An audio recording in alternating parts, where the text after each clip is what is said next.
Hello again. One of the most disturbing things about state education in this country is the extent to which it deals not in fact, but ideology. Not that anybody ever puts it like that, of course. That would give the game away at once. Instead, flagrant lies are simply dropped into subjects like history quite casually, and a wholly false narrative is thus constructed and foisted off on the unwitting pupils. Let me show viewers how this is done. This is a children's book.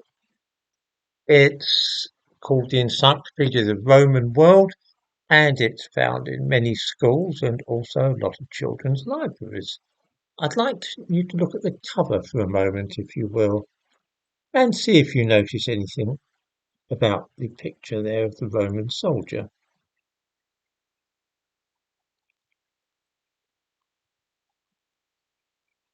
Yes, it's published by Osborne, who used to be quite a respectable publishing house at one time. The Roman soldier is of course shown as being a black man. Now, there is no reason whatsoever to suppose that there were ever any black soldiers in the Roman army. This is pure fiction. It has been made up to try and portray the Roman Empire like modern Europe and America, with lots of black people everywhere and in various positions. There is not a shred of evidence to support the idea of a black soldier at that time, but this cover was designed after the Black Lives Matter disturbances 5 years ago, and it was felt polite to include a black person in the history of the Roman world. Schools are officially encouraged to teach children that not only black people, but also Indians have been living in Britain for 2,000 years. In the description to this video, I give a link to the government website, which is a post made in 2022 and headed How Black, Asian and Minority Ethnic History is Taught in Our Schools.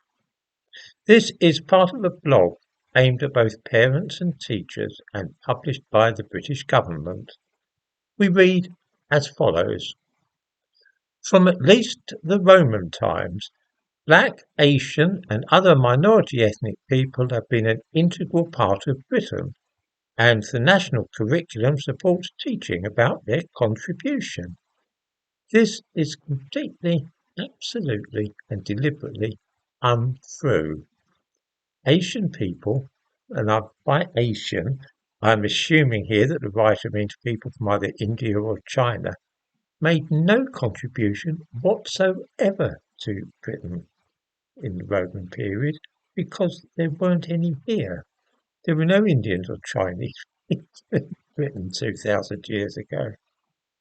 Does anybody watching this really believe that people from India or China were living in Britain 2,000 years ago and making a contribution to British life?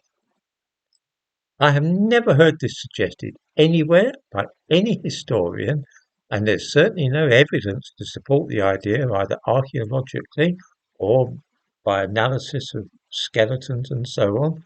And yet, here on the government's own website, it is stated bluntly as a fact.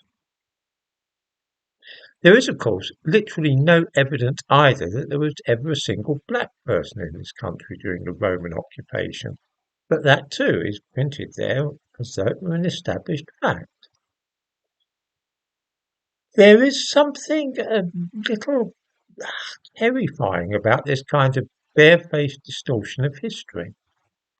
Those with children attending schools in Britain have perhaps noticed that these innocent little ones are being constantly lied to in this way, and coming home convinced that the ethnic mixture which they see today has always been the way that this country has been.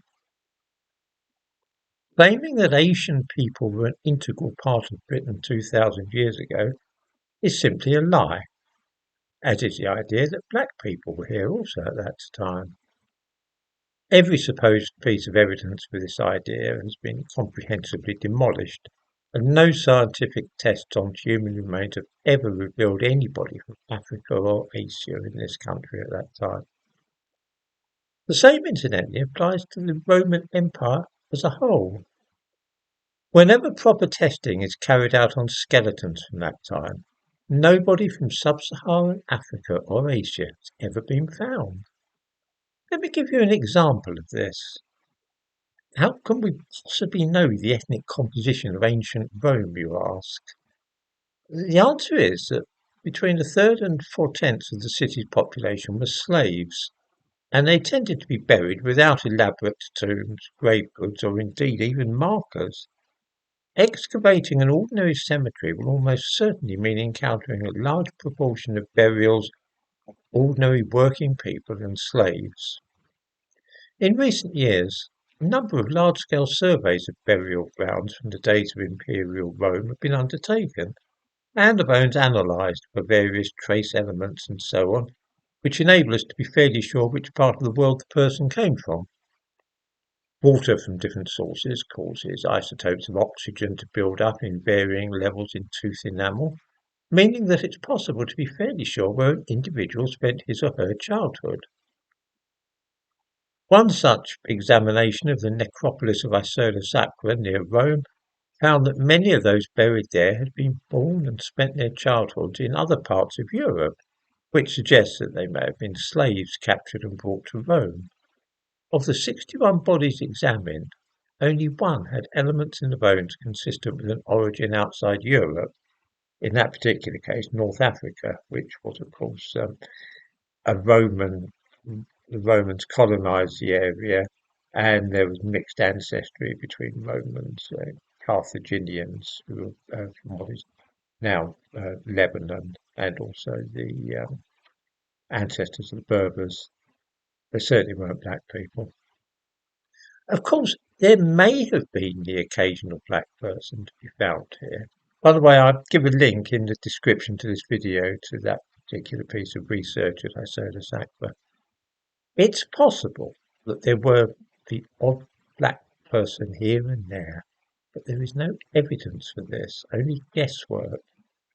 To present bold statements to children such as that Asians were an integral part of Britain's society 2,000 years ago is unforgivable, since there is no actual evidence and no reason at all to think that this was the case. So we're bound to ask ourselves why anybody would say such a thing.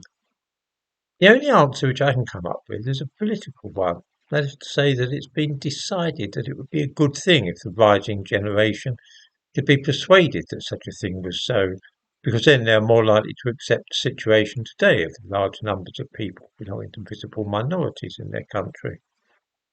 There may be a supplementary reason in that telling black children and Asians that they have always been in Britain and that they played an important role in building the country will make them feel good about themselves.